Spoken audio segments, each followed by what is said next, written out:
कि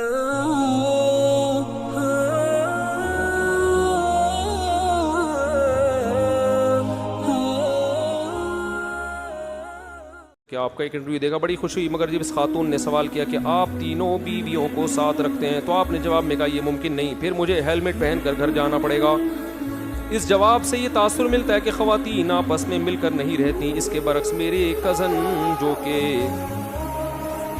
में अच्छे फोर्स में अच्छे ओहदे पर है, उनकी दो ज़ौजा एक ही घर में बड़े अच्छे तरीके से रहती हैं। वो खुद रहती हैं, वो खुद घर से बाहर रहते होंगे, और ये महसूस होता है कि दोनों बहनें। महसूस किसी को कोई भी चीज़ किसी भी वक्त हो सकती है। एक तो ये फ़ौज में हो सकता है, कोई GHQ से कोई इनकी बीवियों के लिए अलग लेटर आते हों कि तमीज़ से रहो, ठीक है ना, वरना आर्मी एक्शन लेगी। हो सकता है ये आर्मी का डंडा हो, ठीक है ना, जिसकी वजह से मोहब्बत से रह रहे। बाकी देखो, इत्तेफाक से बहुत कुछ हो सकता है। मैं ऐसे लोगों को भी जानता हूँ जिनकी 4 बीवियाँ बड़े आराम से रहती हैं, एक ही घर में रहती हैं। लेकिन उमूमन ऐसे भी लोग हैं, बड़ा ख़तरनाक कैंसर हुआ, ठीक हो गए ना, होता है कि नहीं होता, ट्रक ऊपर से गुजर गया, बच गए वो।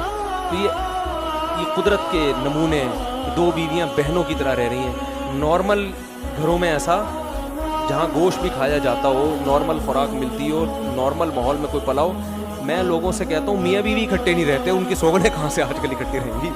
मियाँ बीवी को कुछ दिनों के लिए इकट्ठे एक घर में छोड़ दें, वो लड़ेंगे आपस में। उनको भी हम मशवरे देते हैं, जब ज़्यादा फड्डे होते हैं ना मियाँ बीवी के, हम कहते हैं एक दूसरे से कुछ दिनों के लिए अलग हो जाओ, उसको अपनी अम्मा के घर भेज दो, तुम भी कहीं जाके रहना शुरू करो। राहत इंदौरी का शेर है, दूर रहना ज़रूरी है करीब आने के लिए। शेर के तो ऐसी की तैसी करती है, उसका मफहूम बयान कर दिया मैंने। दूर रहना ज़रूरी है किसके लिए? करीब रहने के लिए। तो मियाँ बीवी आजकल इकट्ठे नहीं रहते, उनकी बीवियाँ आपस में कहाँ से रहेंगी इकट्ठे? तो ये हवाई बातें होती हैं, कुछ होते हैं इत्तेफाक से।